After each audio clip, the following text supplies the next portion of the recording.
Muitos de vocês conhecem o campeão dopado Bjarne Riis, de sua brilhante atuação no Tour de France de 1996. Neste, ele venceu com notória autoridade e derrotou o pentacampeão espanhol Miguel Indurain com uma exposição no Otakam. Entretanto, cada história tem seu início, e a Aya de Herning não passou de gregário de Laurent Fignon para campeão de Tour em 2 dias. Você quer saber como ele conseguiu a transformação de alopécico amigável para o Mr. 60, o terror de ciclismo de verão? Um convite especial para ficar até o final desta surpreendente história. Sem mais enrolação, que comece o show! No final dos anos 80 e início dos 90, Bjarne Riis era apenas mais um ciclista. Companheiro de Laurent Fignon no System U e Castorama. Ele teve 2 atuações marcantes na sua carreira. Uma vitória na etapa de transição no Giro de Itália de 1989, na qual seu líder Fignon obteve a vitória geral, e um 6º lugar no Campeonato Mundial de 1991. Ele foi o típico ciclista que quase nunca esteve no centro das atenções. Aliás, passava longe disso, terminando na posição 107 no Tour de 1991, ou 101 no Giro de Itália de 1992. Um cara que se tinha um emprego como ciclista era porque era amigo do campeão do Tour francês.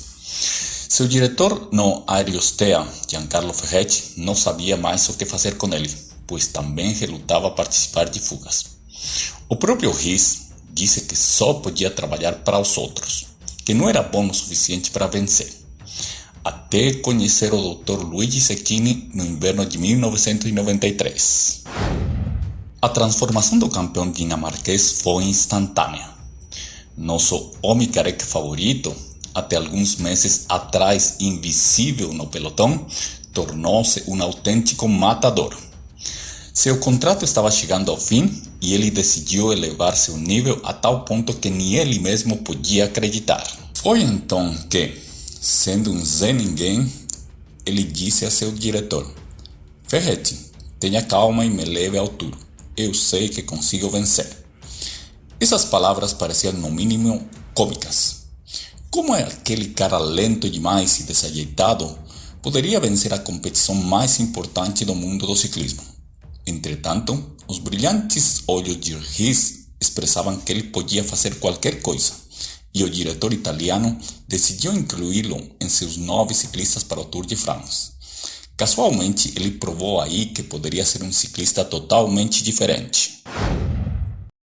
Na 7ª etapa, um dia com 200 km de meia montanha, Riis estava enfiado numa perigosa fuga com o colega de equipe Bruno Seggiati, o colombiano Álvaro Mejía, o venezuelano Leonardo Sierra, o ítalo-britânico Max Scriandri e o belga Johan Museeuw, todos eles grandes ciclistas e alguns dos melhores do mundo em suas respectivas modalidades. O dinamarquês não só fez revezamentos naquele dia no trajeto para consolidar a fuga e terminar o dia em terceiro na classificação geral do Tour. Como havia feito 50 dias antes na Itália, ele agora estava no nível de Scriandri e Museeuw, 2 dos caras mais velozes do pelotão, e os venceu por quase uma bike num sprint de tirar o fôlego. Como se fosse o melhor nessa especialidade, Riis ganhou a etapa e se tornou novo líder da classificação de montanha. Nas entrevistas pós-etapa, o cara de pau disse que sua grande mudança se devia à nutrição, enquanto Max Scriandri, atual diretor da Movistar, não podia acreditar no que tinha acontecido com Bjarne Riis. 2 dias depois, na primeira crono individual do Tour, que aconteceu no Lac de Magin, Riis terminou a impressionantes 4 minutos e 40 segundos atrás do vencedor Miguel Indurain, mas inserido nos tempos da grande maioria. Para Riis, que perdeu menos de 2 minutos para um especialista como Tommy Hominger, isso foi um grande triunfo, especialmente se ele terminou em 12º lugar, à frente de ciclistas como Charles Motet, Claudio Capucci e o jovem Lance Armstrong. Mas a grande surpresa de Riis veio no dia seguinte, no primeiro dia de grande montanha nos Alpes.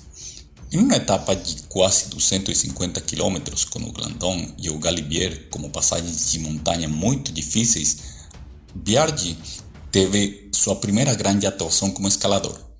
Apesar de ficar longe da luta pelas posições de privilégio, Riz, apoiado por seu líder Laurent Fignon, que por sua vez estava ajudando um decepcionante Gianni Bugno, chegou 7 minutos atrás do vencedor Tommy Hollinger.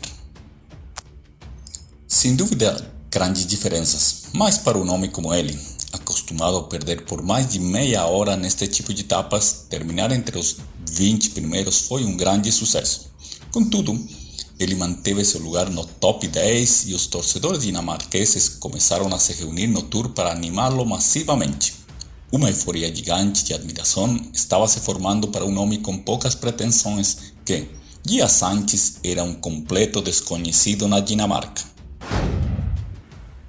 E assim, no dia seguinte, veio o dia-chave para Bjarne Riis, quando ele mesmo acreditou que poderia ganhar o Tour de France. Os ciclistas tiveram que atravessar 4 passagens muito duras como Issoire, Vars, La Bonette e Isola, todas com exceção da última acima dos 2.000 metros de altitude, e tudo isso após um dia anterior extenuante. Muito bem, Riis não se limitou a aguentar naquele dia quente demais de julho. Ele também ousou atacar nas descidas e especialmente em seu memorável ataque nas primeiras rampas do Isola 2000. Aquele careca, que para muitos era um simples gregário com estatura semelhante a de Miguel Indurain e que estava entre os primeiros classificados por uma fuga, queria ganhar uma das etapas mais prestigiadas daquele Tour. Nos Pirineus, mais uma vez se manteve como os protagonistas nas 3 etapas de montanha, terminando em terceiro e quarto lugar em 2 delas e acompanhando muito próximo o Miguel Indurain e Tommy Hollinger quando eles atacaram. Sem dúvida, ele já estava entre os melhores das montanhas na competição mais prestigiada do mundo. Na última etapa, ele perdeu 5 minutos para Hollinger, mas isto não importava.